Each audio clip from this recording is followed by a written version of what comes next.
నమస్తే, నేను మీ Pravallika. Welcome to Kiran TV.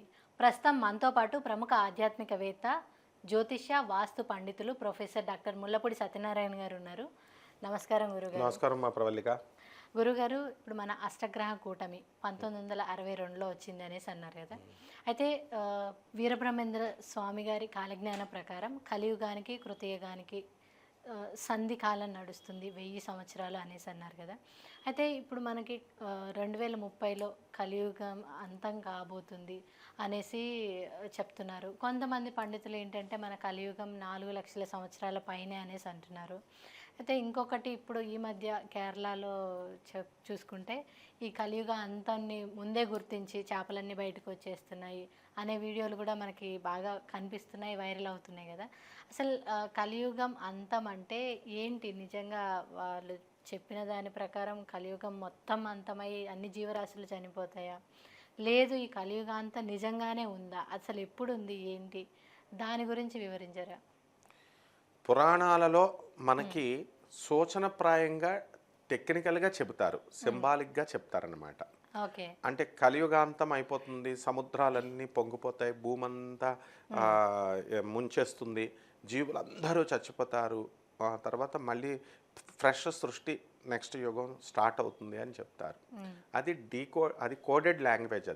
దాన్ని డీకోడ్ చేసుకోవాలి. ఎలా అంటే శ్రీకృష్ణ పరమాత్మ సోమనాథ క్షేత్రంలో త్రివేణి సంగమంలో కపిల, హిరణ్య అండ్ సరస్వతి నదుల సంగమాన్ని సెలెక్ట్ చేసుకొని అక్కడ తన ఫిజికల్ బాడీని వదిలేశారు, చనిపోయారు అని చెప్పారు. అంటే వదిలేయడం అనేటటువంటిది అదొక దైవ లీల, అది కోడెడ్ లాంగ్వేజ్లో చెప్తారు. నిజంగా కృష్ణుడు చనిపోడు.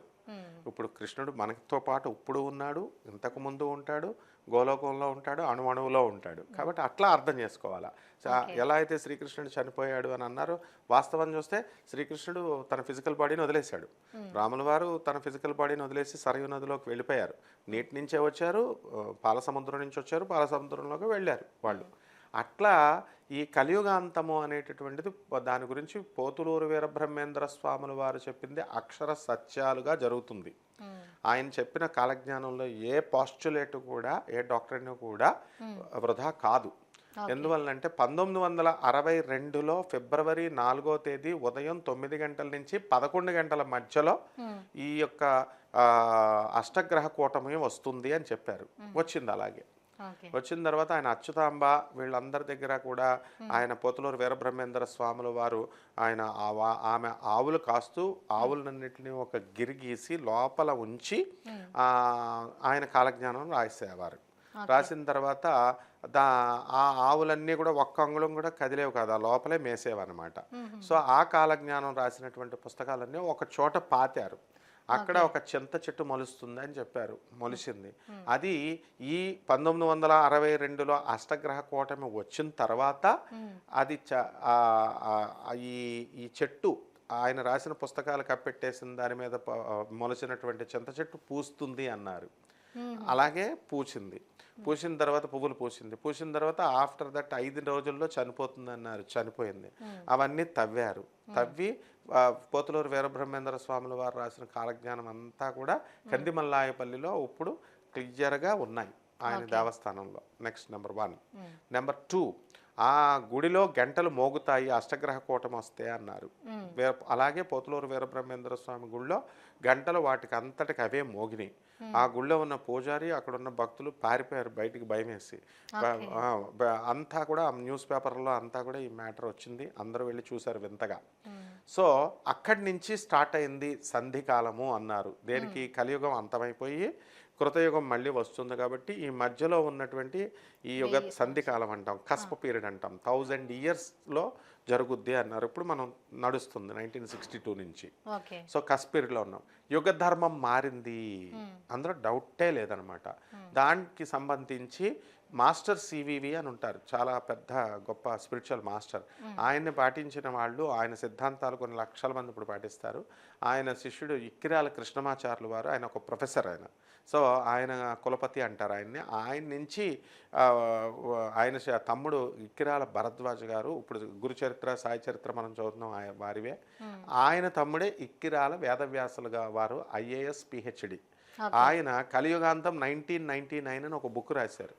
అప్పుడు మేమంతా స్టూడెంట్స్, మేము ఆయన ఇకరాల వేదవ్యాస గారు మా గురువు గారు కాబట్టి, గురుగారు ఇదేంటండి ఆ కలియుగాంతం అయిపోవడం ఏంటండి 1990లో మొత్తం మనందరం చచ్చిపోతామా అయితే అని అడిగితే, యుగధర్మం మారుతుంది, మనుషుల యాటిట్యూడ్లో చేంజ్ వస్తుంది.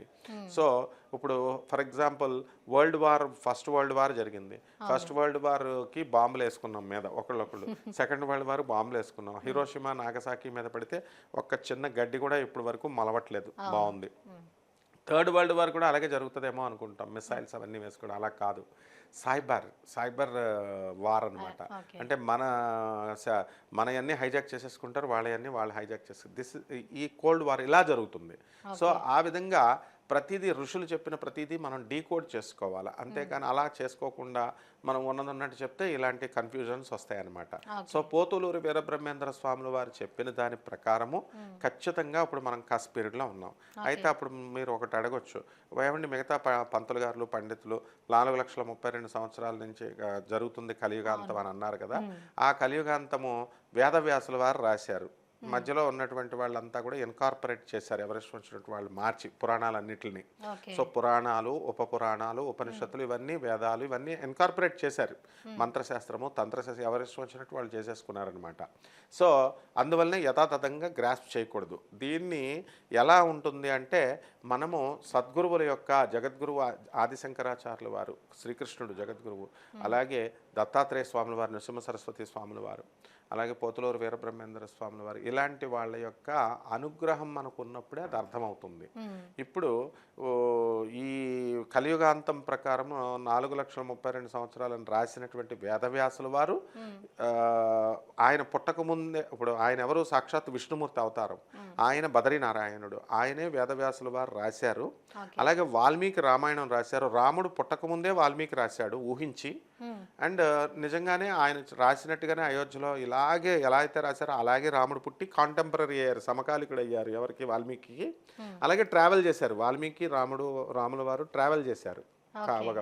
లవకుశలు పుట్టడం, సీతాదేవి ఆయన ఆశ్రమానికి వెళ్ళడం, ఇదంతా అలా జరుగుతాయి అనమాట. అలాగే వేదవ్యాసుల వారు రాసినటువంటి ఈ యొక్క పురాణాలులో ఉన్న ఎగ్జాక్ట్ విషయాలు వీరబ్రహ్మేంద్ర స్వాముల వారు పోతులూరి గురువుగారు రాసినటువంటివి అన్నీ కూడా సేమ్ మ్యాచ్ అవుతాయి అనమాట.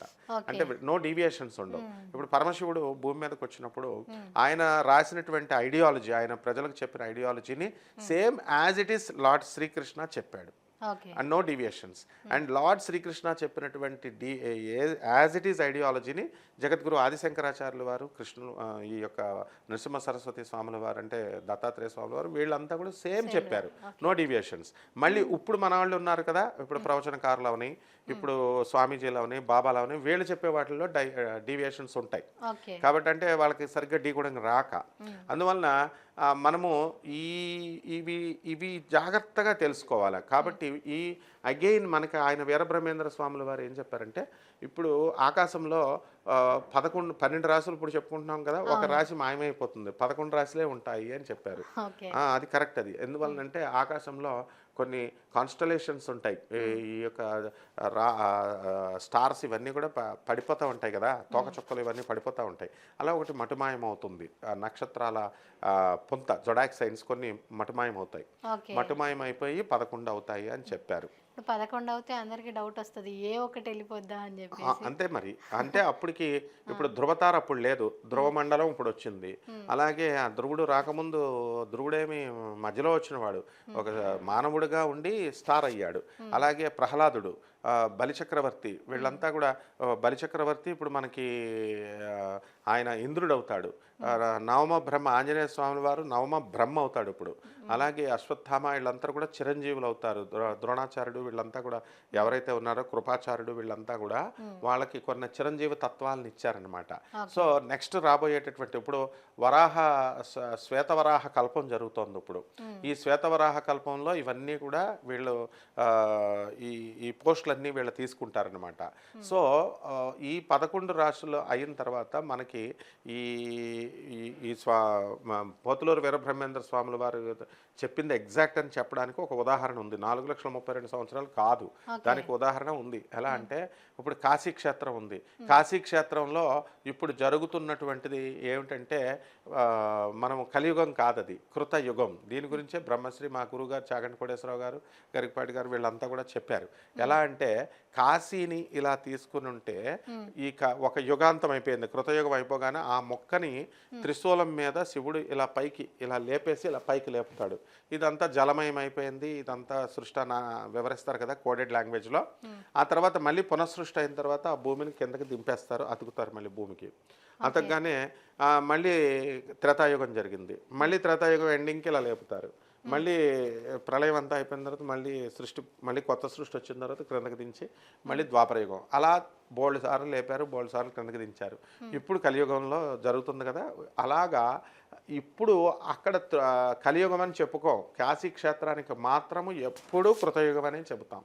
అందువల్ల అక్కడ పూజలు పురస్కారాలు చేసేవాళ్ళు పండితులైనటువంటి వాళ్ళు. మామూలు వాళ్ళు ఇప్పుడు అరటిపళ్ళు అమ్మేవాళ్ళు అందరూ ఎవరు పడితే వాళ్ళే పండితులుగా తయారయ్యి ఈ వాళ్ళు చెప్తే అట్లా కాదు.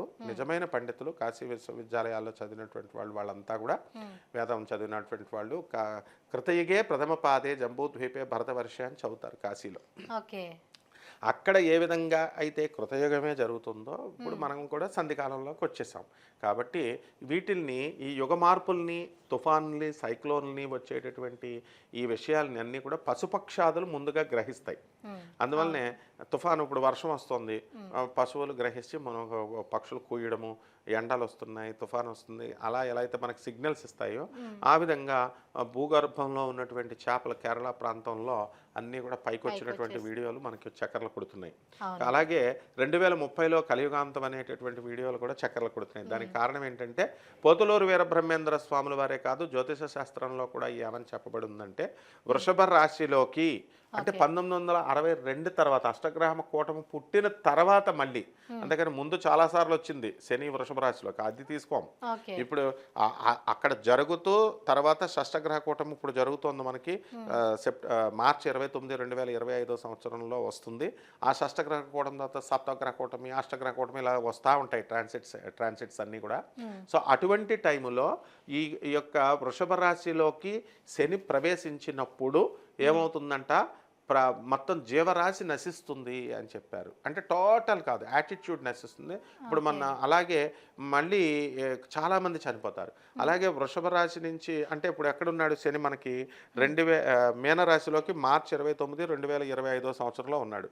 ఇక్కడ 2.5 సంవత్సరాలు ఉంటాడు. 2025 ప్లస్ 2.5, 2027.5 సంవత్సరాల్లో ఇక్కడ ఉంటాడు. తర్వాత మేషరాశిలోకి వస్తాడు శని, అక్కడ 2.5 సంవత్సరాలు ఉంటాడు. అంటే 2030 పూర్తి అవగానే శని వృషభ రాశిలోకి వస్తాడు. అదే వాళ్ళు చెప్తున్నారు కలియుగాంతం జరుగుతుందని. సో ఆ 2030 సంవత్సరం దాటిన తర్వాత అక్కడ 2.5 సంవత్సరాలు ఉండి శని మళ్ళీ మిథున రాశిలోకి వస్తాడు. అప్పుడు యమదూతలే భూమి మీదకి వచ్చి కర్తాళ నృత్యం చేస్తారు అని చెప్పారు. రోగాలు ప్రబలుతాయి అని చెప్పారు. అది వాస్తవం, జ్యోతిషశాస్త్రం కూడా అదే చెప్తుంది. సో తర్వాత అక్కడ 2.5 సంవత్సరాలు అయిపోయిన తర్వాత ఆనందనామ సంవత్సరం బ్రహ్మంగారు చెప్పింది వచ్చేసింది. ఆనందనామ సంవత్సరం ప్రకారం కలియుగ అంతమవుతుంది అని చెప్పారు. అలాగే కలిపురుషుడు అంటే దుర్యోధనుడు అనమాట. ద్వాపరయుగంలో దుర్యోధనుడిగా పుట్టాడు, అంటే విలన్. ఆయన మళ్ళీ పుట్టేశాడు, ఆల్రెడీ ఉన్నాడు. అలాగే హీరో మనకు విష్ణుమూర్తి, శ్రీ మహావిష్ణువు కలిపురుషుడిగా కల్కి అవతారంగా ఇంకా ఎప్పుడో పుడతాడు కాదు, పుట్టేశాడు, ఆల్రెడీ ఉన్నాడు. ఆయనే ద్వారకాధీశుడు. శ్రీకృష్ణుడే, రాముడే త్రేతాయుగంలో ఉన్నాడు. త్రేతాయుగం నుంచి కృష్ణుడిగా ద్వాపరయుగంలో వచ్చారు. అదే శ్రీకృష్ణుడు అవతారం మారుస్తూ ఉంటారు. ఇప్పుడు ఉదాహరణకి విష్ణుమూర్తి, ఇప్పుడు ఉదాహరణకి త్రేతాయుగంలో పరశురాముడు అవతారం ఎత్తారు. పరశురాముడు ఉండగానే మళ్ళీ ఈయన కూడా ఎత్తాడు, రాముల వారు ఉన్నారు. తర్వాత నారాయణుడు అవతారం వ్యాసుల వారు ఉన్నాడు. ఆయన కూడా మరి పురాణాలన్నీ రాశాడు కదా, విభజించాడు కదా వేదాలని. అలాగే ఇదే కృష్ణుడు శ్రీనివాసుడిగా పుట్టాడు. కాబట్టి మనకి ఆ శ్రీనివాసుడు ఇప్పుడు ఆల్రెడీ వాడు ఉన్నాడు. ఇప్పుడు కలియుగ దేవుడు, కలవు వెంకటనాయకు, ఆయనే కలియుగానికి దేవుడు. అలాగే ఈయన కూడా పుట్టేశాడు అని వీరబ్రహ్మేంద్ర స్వాముల వారు రాశారు. అంటే మనం ఊహించుకోవచ్చు, గుర్రం మీద తెల్ల గుర్రం మీద వస్తాడా అంటే, తెల్ల గుర్రం ఏంటయ్యా, తెల్ల గుర్రం మీద అంటే అలా కత్తి పట్టుకొని రావాల్సిన అవసరం లేదు. గుర్రం అనేటటువంటిది అశ్విని నక్షత్రానికి సింబల్. సో అశ్విని నక్షత్రంలో పుట్టొచ్చు. శ్రీకృష్ణుడు రోహిణి నక్షత్రంలో పుట్టాడు, అలా డీకోడింగ్ చేయాలి.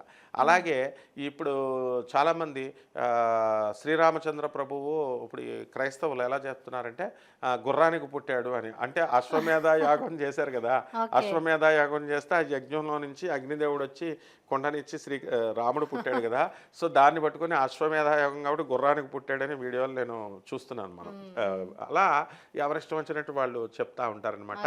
సో శ్రీరామచంద్రుడు మానవుడు అని దేవుడు కాదు చూసుకోండి అని వాళ్ళు అంటూ ఉంటారు. శ్రీరామచంద్రుడు సాక్షాత్ శ్రీమన్నారాయణమూర్తి అవతారం, శ్రీకృష్ణుడు నారాయణమూర్తి అవతారం. వాళ్ళు పుట్టడం నిజం, వాళ్ళకు పుట్టుక లేకపోవడం కూడా నిజం. తల్లి దేవకీ గారి తల్లి గర్భం ధరించినప్పుడు ఆయన పక్కన ప్రత్యక్షం అవుతాడు కృష్ణుడు, అంతేగాని తల్లి మనలాగా యోని మనిషి యోని నుంచి పుట్టాడు. అలాగే రాముల వారు కూడా మనిషి యోని నుంచి పుట్టాడు.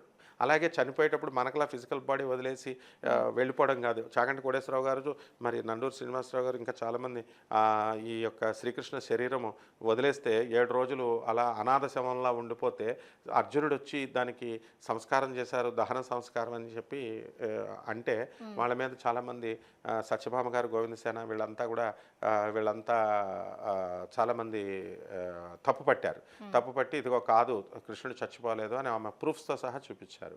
అంటే అక్కడ ఆకాశంలో ఆయన స్వామివారు 10వ రోజున ఆయన వెళ్ళిపోతున్నారు, తన సొంత ప్లేస్కి వెళ్ళిపోతున్నారు, అదృశ్యమయ్యారు అని చెప్పేసి ఉన్నారు. అవన్నీ కరెక్టే. నేను నండూరు గారిని అడిగినప్పుడు నెక్స్ట్ పేజ్ చూడలేదు వాళ్ళు అని అన్నారు. కాబట్టి ఇలా ఉంటాయన్నమాట. అంటే ఇవన్నీ అపార్థాలు ఎందుకు వస్తాయంటే డీకోడింగ్ చేయాలి. అక్కడ శ్రీకృష్ణుడి నిర్యాణ ప్లేస్కి నేను వెళ్ళాను. అక్కడ ఏమనుంది, అక్కడ బోర్డు పెట్టారు, శ్రీకృష్ణుడు తన తేజస్సును వసుంధరలోకి పంపించాడు, అంటే భూమిలోకి పంపించాడు.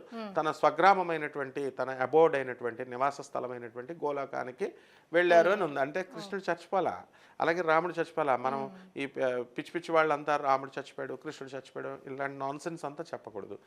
అలాగే కలియుగాన్ని కూడా ఇంత జాగ్రత్తగా అర్థం చేసుకోవాలమ్మా. డెఫినెట్గా పోతులూరు వీరబ్రహ్మేంద్ర స్వాములు వారు చెప్పినట్టు యుగ ధర్మాలు మారి మనుషులంతా కూడా 2030 నుంచి మంచి వాళ్ళుగా మారిపోతారు. ఇప్పుడు ఒకళ్ళనొకళ్ళు మోసాలు చేసేసుకోవడము, ఇలా అరాచకాలు ఇవన్నీ చేస్తున్నారు కదా, యాటిట్యూడ్లో చేంజ్ వస్తుంది. అదే యుగ ధర్మం, సత్యయుగ ధర్మం, కృతయుగ ధర్మం మళ్ళీ ప్రారంభమైందనమాట.